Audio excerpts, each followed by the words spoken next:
আসসালামু আলাইকুম প্রিয় দর্শক, সবাই কেমন আছেন? আলহামদুলিল্লাহ ভালো আছেন, আমিও আলহামদুলিল্লাহ ভালো আছি।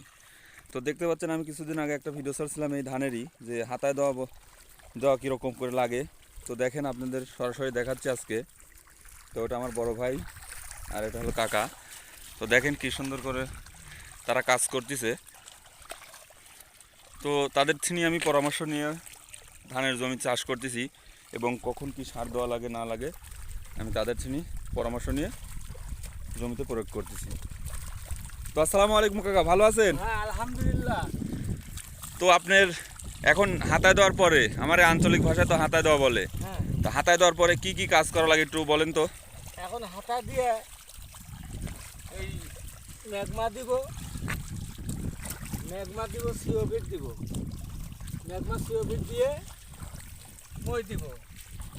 তারপর এই জমিটা শুকায় দিব। আচ্ছা, এক বিঘিতে তাই না আপনার এক বিঘিতে কতখানি ম্যাগবা ইউরিয়া কতখানি কি দলে একটু ভালো করে বলেন তো। পার বিঘি 2 কেজি করে ম্যাগমা দিব। এক বিঘিতে 2 কেজি ম্যাগমা, হ্যাঁ, আর 2 কেজি সিওভিট। এই পার বিঘি দিব আর 8 মণ করে ইউরিয়া সার দিব।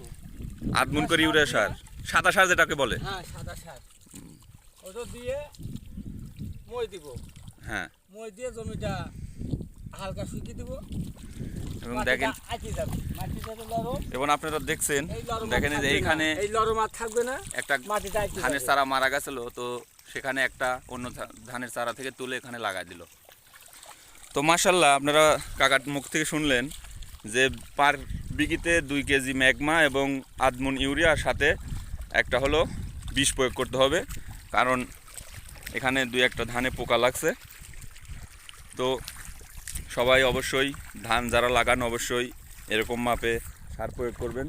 আর অবশ্যই আমি আপনাদের এর আগে একটা ভিডিওতে বলছিলাম যে বেশি সার দিলে ধানের ক্ষতি হয়, তাই না কাকা? বেশি সার দিলে কি কি যাবে না, অল্প অল্প করে সার দেওয়া লাগবে। অল্প করে দিয়ে এই মই দেওয়ার উদ্দেশ্য, এই যে পোকা মাকড় আছে, এই ওষুধ সার মাখা দিয়া পর মইটা দিলে পারে জিনিসটা সুন্দর হবে। তো প্রিয় দর্শক, সবাই শুনলেন কাকার মুখ থেকে।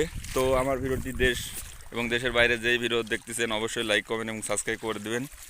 আর যেই আবাদ করেন হালালভাবে চলার চেষ্টা করবেন। আল্লাহ হাফেজ, আসসালামু আলাইকুম।